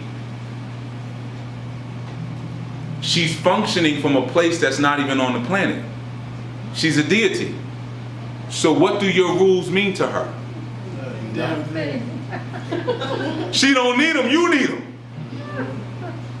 Because you wanted to be. You came as a dude. The dude wants to be. The dude needs rules to acclimate himself to the environment because James Brown told you it's a man's world. It is a man's world. This one, but this world is controlled by one that you can't see, by the evil woman. Yeah, I know. You ain't gotta be my friend. I ain't here to be your friend. My grandfather used to say, I don't care, boy. You gonna eat them green bananas. Mushy grandpa. You know, so we start to see where that balance is, and the work that we do through our spirituality is to try to bring those together. It's to try to reconnect them. Reconnect the righteous one with the evil one. That's all. Because in her disobedience, she presents evolution. Because somebody has to look at your parents and say, I ain't doing that. You taught me to do that, and I understand that, I appreciate it, but you know what? There's something else going on out here. It's the Lucifer story. I think I can fly higher than you. I think I could be better than you. I think I can ascend your throne. I mean, he said all those eyes. So then, Most High said, okay, cool. Then you're going to go down to the dust with everybody else. And then you're going to work your way back up. Because the only way that you can be better than me is to go through a condition that I've never gone through. And that's the human condition. You see? So, the rejoining is rejoining with the creativity and the funk of the femininity, or what we call the objectivity, where she just doesn't care. I don't care about your rule. I don't care about your edicts. I don't care about your doctrine. I'm going to do what I'm going to do, period. And it joins now with the stiff order of the man who says, but there's rules to this. And those rules, what he's really doing is he's recognizing the laws. He's recognizing the spirit. See, the man is always going to be more subject to the spirit. I know we like to say women are more spiritually sensitive, but they're actually not. Women are more spiritually commanding. Men are more spiritually sensitive because they're subject to the laws of the spirit, more so than the woman. Why? Because they need them. When you go into Hindi culture, women are not taught Tantra. Why are they not taught Tantra? They don't need it. Their ego isn't all misaligned. When you go into Yoruba culture, they tell you that a woman can't see Odu. Why? Because Odu means womb. Why does she need to see the womb? She already got one. She's sitting on top of one. You need to learn what the womb is. You see? And it's not to say that one is superior over the other. It's just a joining of worlds. Like I said, here, this is a man's world. We're acclimated. We out here, we're doing this. We got this. There, that's where she got that. And there's man and woman inside of all, well, male and female inside of all of us. So, you know, it's not to say that if you're a man, you know nothing about spirituality, or if you're a woman, you can't navigate the world. It doesn't mean that. It just means that you recognize the poles inside of you, those north and south poles, and you recognize the need for objectivity, and you recognize the need for subjectivity, because it is through our subjectivity that we become corrupt. You need that corruption. When someone tells you don't steal from the store, it's not right to do, and then you start to go through those moral dilemmas because you're hungry. That's a form of corruption, because who says it's not right to do? Maybe it's not right to have a society where I can't eat. So where's the true corruption? You see, it's in the fact that I'm identifying with something that you've told me to identify with. So now I begin to corrupt my pure nature. When a child walks through a store, they see the gum, I'm taking it. Sometimes you see it when you get outside the store, you're feeling right, you'll bring it back, my son just, or, all right, you got that one, shorty, just don't do it again, right? But ultimately what it is that the more you align yourself with the rules and the construct of any given society that you want to identify with, the more you corrupt yourself. Because you're taking yourself outside of your pure objectivity. You're taking yourself outside of your pure unconditional nature. The brother said early in his poem that when you look at the, I think he said Snow White, where he said kissing her to purify her.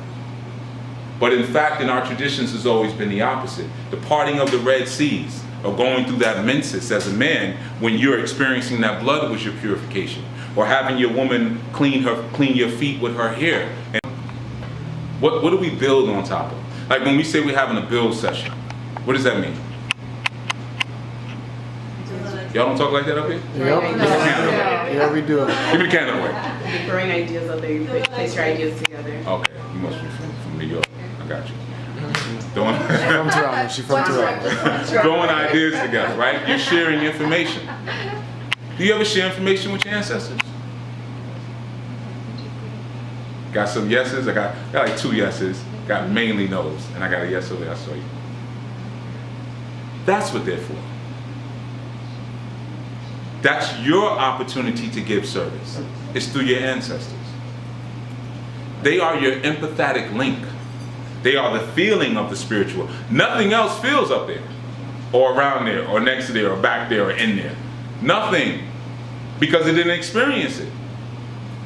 Your ancestors are the only thing that feels, and when you're sitting there crying, everything else is like, I never cried. I never had an endocrine system. I never had a chakra system.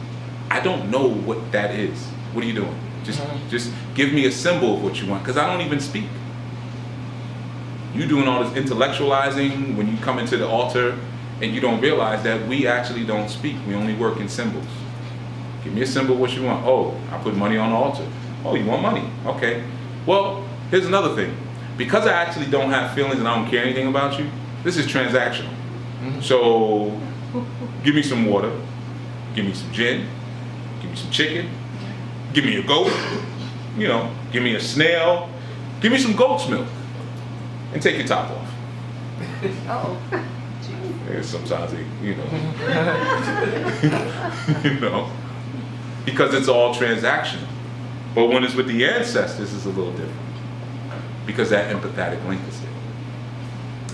Earlier you said, and correct me if I'm wrong, but suggested that if we are able to be in connection and keep contact with an ancestor of ours that's passed on, that would suggest most likely that they've done something wrong, or that they're here for a reason, when in all reality they should be elsewhere in whatever kind of realm. So my question to you is, are you suggesting that just because of the fact that we're experiencing a connection with the spirit in this realm, that they don't have the ability to have gone to other realms, dimensions, galaxies, whatever, and choose and make the conscious choice to come back? Some do. Yeah. But even still, you still have to serve them. They're still in a place that you may have come back here. But let's look at it like this. If you did all your work that you were supposed to do, right? All right, let's take it back to school, right? When you finished and did your work early, what did you want to do? Get out of there. Get out of there and do what? Do some more work? No. Do what? Play. Play. Yeah. So, if you went through this whole horrible journey, 500 lifetimes, AIDS, herpes, bit by dogs, you know, all that, what are you gonna come back here and do?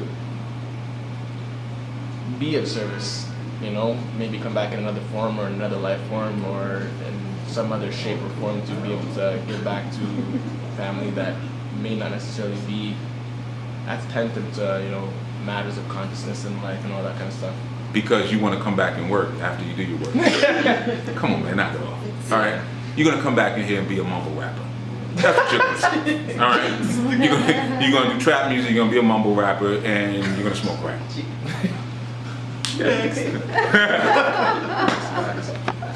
we sometimes we don't realize the ones that are asleep, they already did their work, right? Yeah. You want to go play now. Yeah. So yeah, but I'm making light of it, I'm joking. But yeah, there are some that may come back to assist, but primarily the greatest assist and the greatest resource you could do is not being here as this. Yeah. So why would I come back here and handicap myself again and not be listened to again when I can create a broader and grander reality in another space? If I come back here, I'm coming back just to play because I did my work already. Maybe.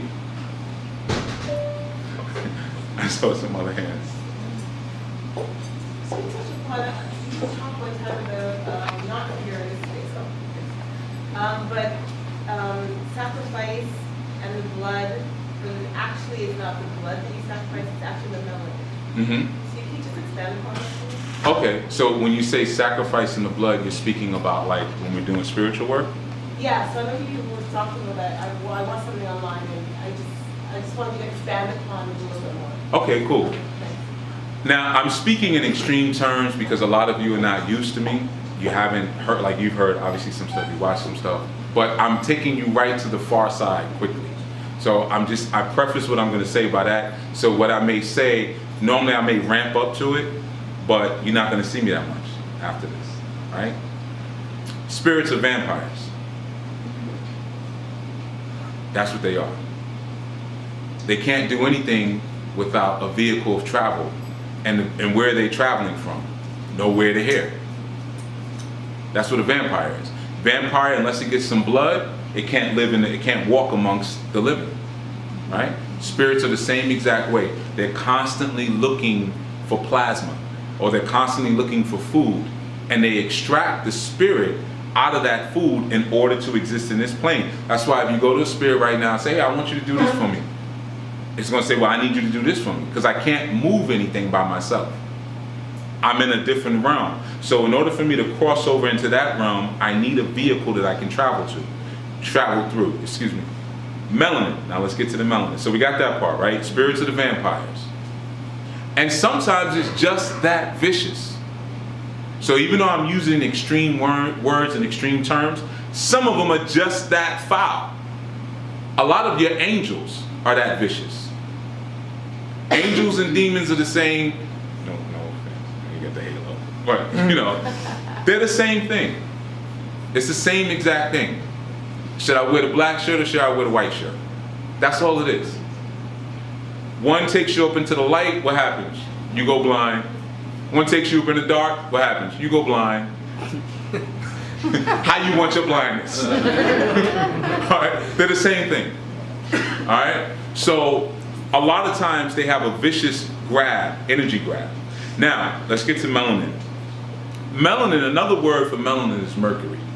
Okay, now mercury, if you look at even in Roman literature, right? You had the deity Mercury. You had Mercury in Rome, and in Greece you had Hermes, right? We had Eshu, we had Jehuti. You know, we had different messenger deities. Even Pan, you know, even Lucero, and it goes on and on, right?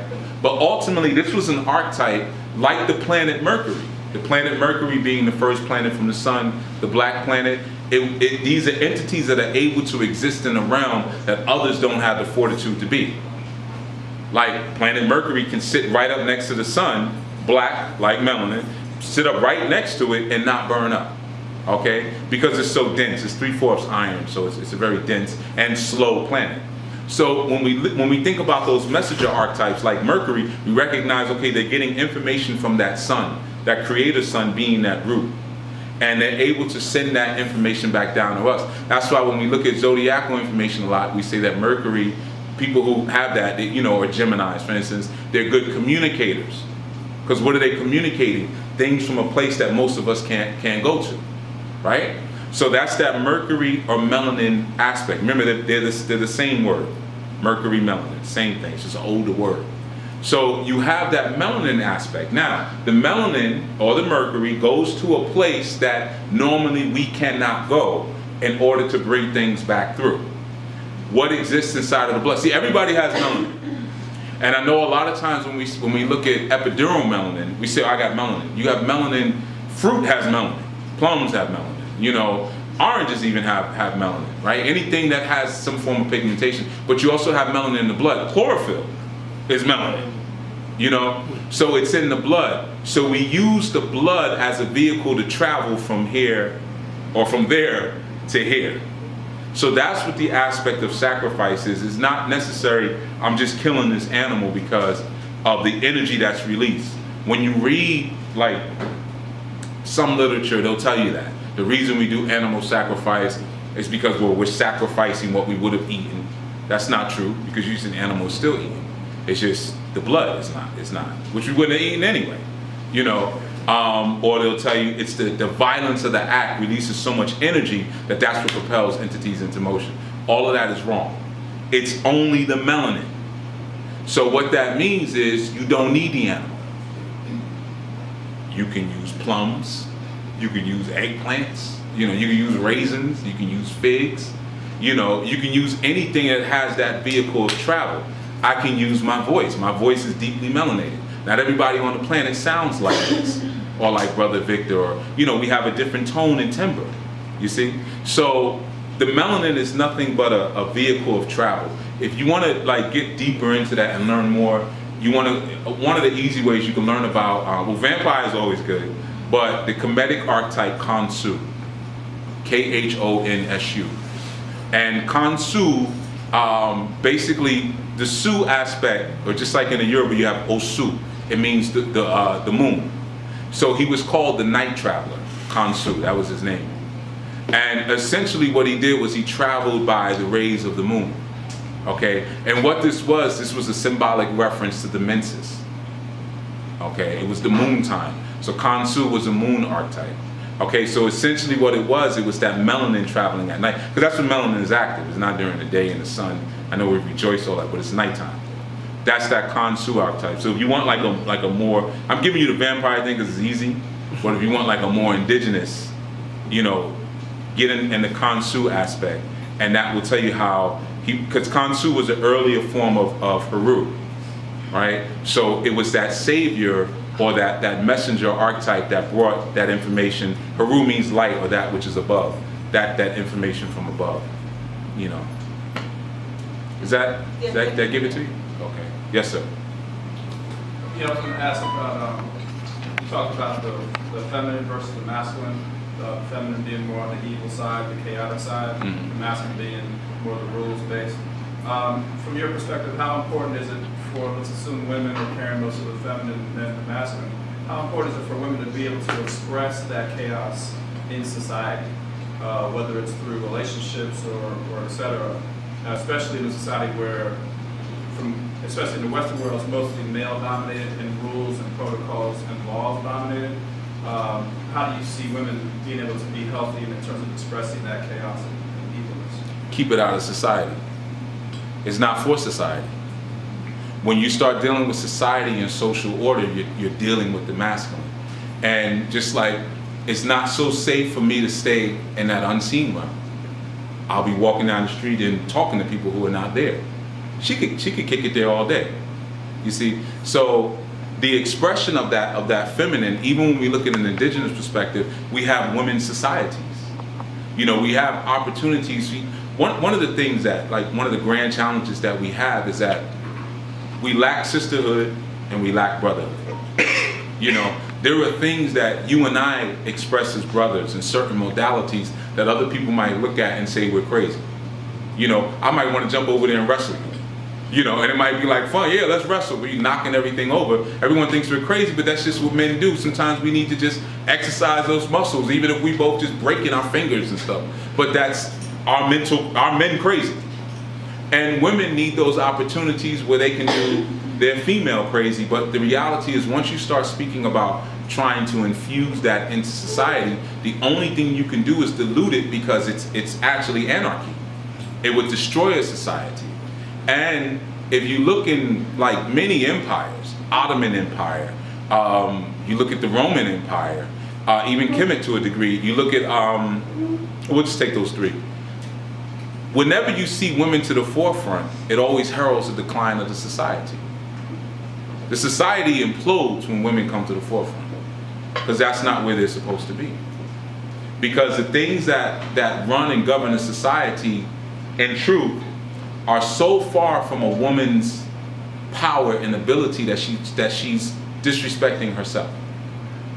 See, a lot of times when we look at society or social structure, and we look at power within a social structure, we only look at it, like you said, from a male perspective. And that defines power. So if you look at a woman, you say, well, what makes you a woman? Well, I have a good job, you know, I handle my responsibility, I'm educated, I read a lot. That's all male stuff, right? So, and most women who you ask, well, what's the woman stuff?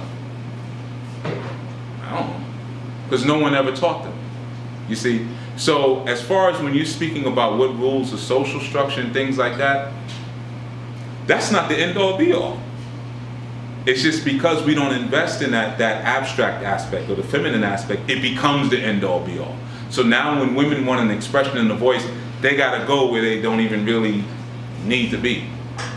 Their voice is elsewhere. There's power elsewhere for them, you know. So that's what I would say to that.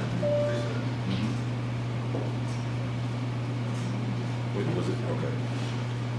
Different parts of Africa we've been, according to what you've learned, what do they say about the dream realm or dreams? Yeah, dreams, see the thing is, when it comes to dreams, right, we don't even have to go that far. Like we could go to the Caribbean. It's the same exact mentality. Dreams trump everything, right? You go to church, Miss Dottie, if you're in Jamaica, Miss Dottie comes over, that little doily on her head, you know, come over. I had a dream. Listen. So it's the dream. See, a lot of times here we depend a lot on divination, and a lot of that has to do because of the fact that a lot of us are landlocked. You know, but when you're in a tropical environment, everything you're eating is hydrated.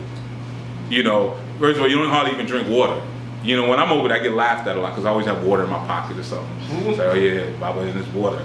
Because you don't need to drink water. Like, you know, everything you're eating is hydrated, the environment's hydrated. You're just eating from the air. There's just nutrients kind of floating around, and you're just absorbing them through your skin, right? So, with that, all of that water energy, that salt water energy that's around you, a lot of times, because a lot of places I go are coastal.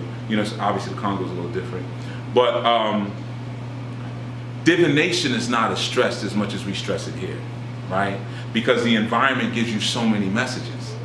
So here it's like, I gotta toss my coin, or get my pendulum out, or my coconut, or whatever, but I have all my cards, my tarot, all of these different things because the environment is giving me nothing. What is this? This is a cave. I can't feel nothing with this. You know what I mean? So there's no vibrations that come up through this, right? Even if I was to walk with a walking cane and it was wood and I'm hitting the concrete, what messages am I getting? Nothing. Then we have all the electromagnetic energy around. Whereas when you go into a lot of low-tech environments, you want them to stop. Right? Things get real, they get real over there. So, you know, the idea of the focus on dreams and the information that's there is real heavy, but a lot of times what we are presents itself so quickly.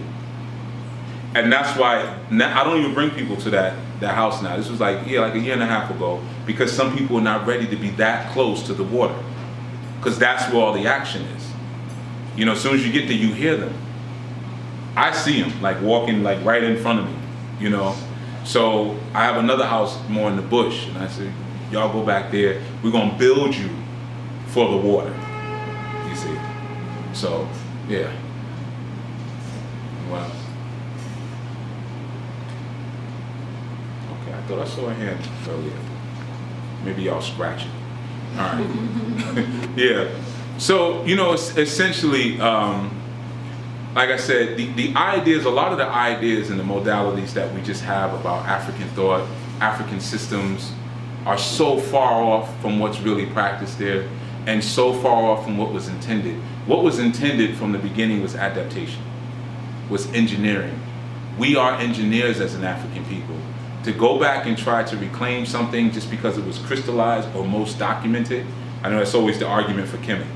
You know, we got so much literature there, so what? There's so many other places. There's over 1,000 languages there.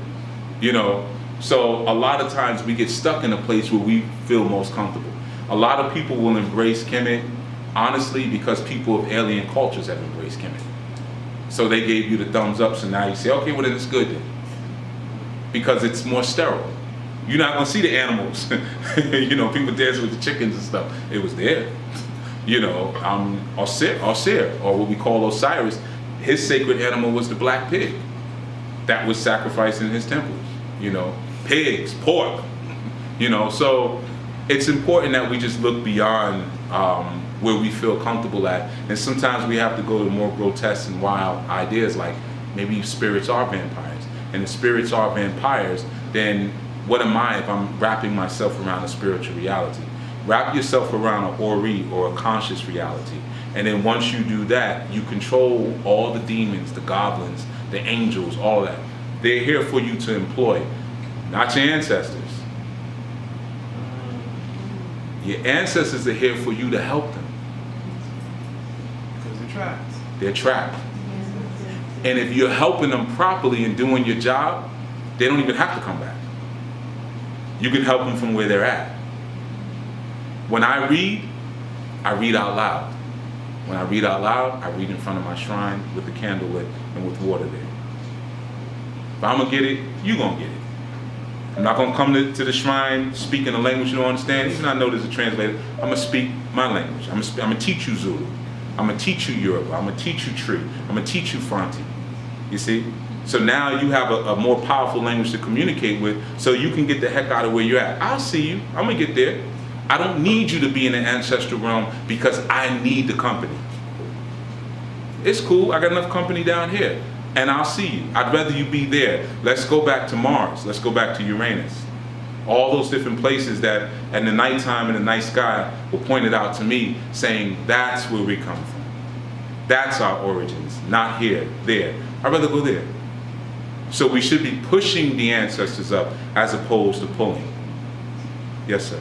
The question, Okay, the question then is about African libation, where you pour spirits, liquor, and you call on the spirit of the ancestors to come and share their wisdom with you. Mm-hmm. What's your comments about that? In terms of what? Them sharing wisdom? Yes. Well, a lot of you are facing this way right now, right? I can see behind you. You know me? Okay. That's it. Their perspective is different. So because their perspective is different, their experience is different, their wisdom is different. It doesn't mean that it's the end all be all, but it means that if I stand on this table right now, which I wouldn't, but if I stood on that table right now, I have a higher perspective than anybody else in the room. I can see some things that you cannot see, but if somebody's up there, they can see things that I can't see. Now, ultimately, my real self is up there beyond the realms, because when you're dealing with realms, you're dealing with counting. Ancestral realm, astral realm. When you get beyond counting is where the real stuff is. And that's where we actually exist. That's where the I is. All of this is just we're just real dense crystals. This is just a reflection of light. That's it. So yeah, when we're pulling forth ancestral wisdom, we're just pulling forth a higher or a different kind of perspective. You know, if I was in a wheelchair, I have a different perspective than all of you. Mm-hmm. Right? No, I was just agreeing with you before. I didn't have a... Oh, I thought you had a question. I think so. Okay. All right. Think we're anyone else? You know, or are you all thoroughly disgusted? Well, I'm curious about your time in the Congo and what's your thoughts on the Congo? Politics of the Congo. Yeah. Okay. So give it to you raw. When I first went to the Congo, I mean, I went to the Congo shortly after, let me see, it's the second trip, shortly after the Million Man March. Okay, so the first, 95, right? And I went to Nigeria, and then I went to the Congo. My idea with going to the Congo was to set some people straight. I know it's crazy, and it sounds like a colonialist, I had never even been there before, but the rape. And I was like, we can't be doing that. So I really had this mind, like, I'm gonna go to the Congo. Have my, my Roscoe, and I'm gonna go out and I'm gonna stop this rape thing. That was, a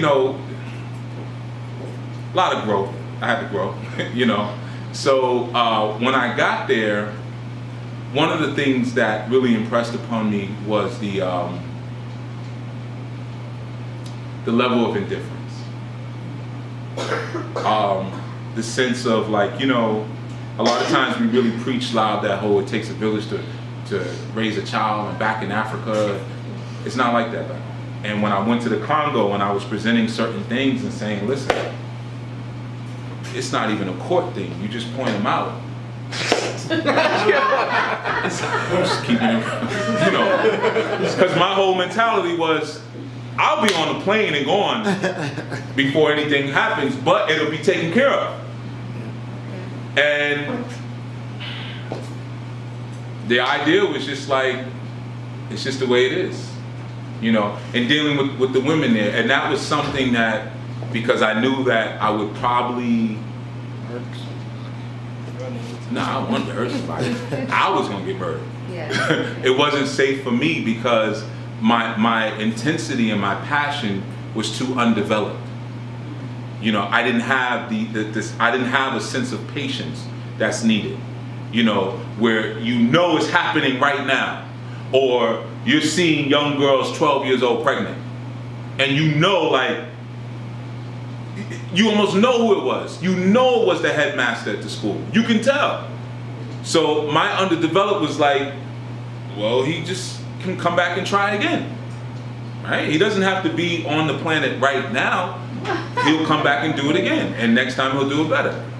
So honestly, from the heart, and I don't really even share that much because it just doesn't look good. I'm gonna go back, but when I'm a little bit more, I need more gray hairs. Yeah, I'm not ready. How do you explain seeing spirits if they use physical body? Well, you're seeing a symbol. Yeah.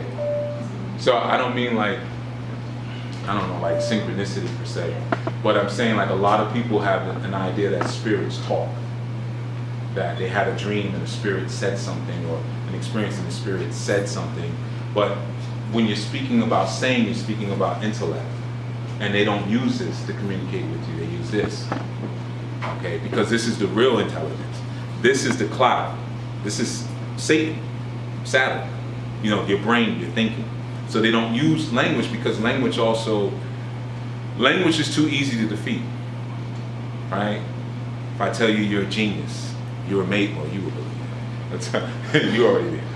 It's somebody else. You could do anything. The first thing that goes in your mind, no, I can't. I tried and I failed. All of these different words, right? So the symbol, like they say, it says 1,000 things, So in the spiritual realm, we use symbol to communicate with them, and they use symbols to communicate back with us. That's why you have everything we wore from our clothing, the way we painted, different things, and it was all symbolic. Even the language that we use and the sounds that we use, they send out certain reverberating symbols and shapes into the world, So if I'm saying, like I use this example sometimes when we're pouring libations and we want to say all Orisha or all spirit, if you want to say all ancestors, we would say Bobo, Egun. But when the invaders came to the land, they took out all of those hard consonants. So now you hear some of the younger children talk, they'll say Bobo. Like they're saying like my family, Bobo Abusua. Abusua's family, right? But it was Bo Abusua. So when you hear that Bo, it's like it goes out, you see, and it creates its own shapes on the way out, you know. So even the words that we use, the words create a perceptual landscape, even using symbology, you know. So the words are actually important. Some of them are just, they're hollow, they don't really have much to them. Like bobo, it's like, oh, you know.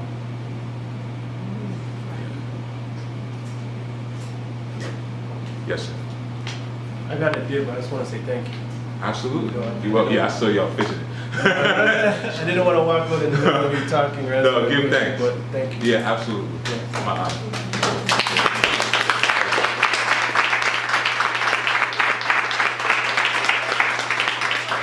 Thank you. I don't need that long. Just give me one. Like bobo, just give me one good. Like good 4. And I feel like, you know, it's good. It can start to trail off. And then you start looking around the room who's not clapping now. There's like 3 left. They don't love me. So yeah, give thanks. And, you know, any questions you guys have, feel free to ask me while I'm here. You know, I know we're exiting, but if you have any residual questions, and usually people do have those private questions. Yeah, erectile dysfunction. Feel free. Not just engage with him right now, but also there's some incredible people in the room. There's vendors. And as indigenous people, the high concentration of melanin, black folks, African, we know we practice collective economics, cooperative, all kinds of good stuff, you dig? So please, can you patronize the vendors and engage as a family? Thank you.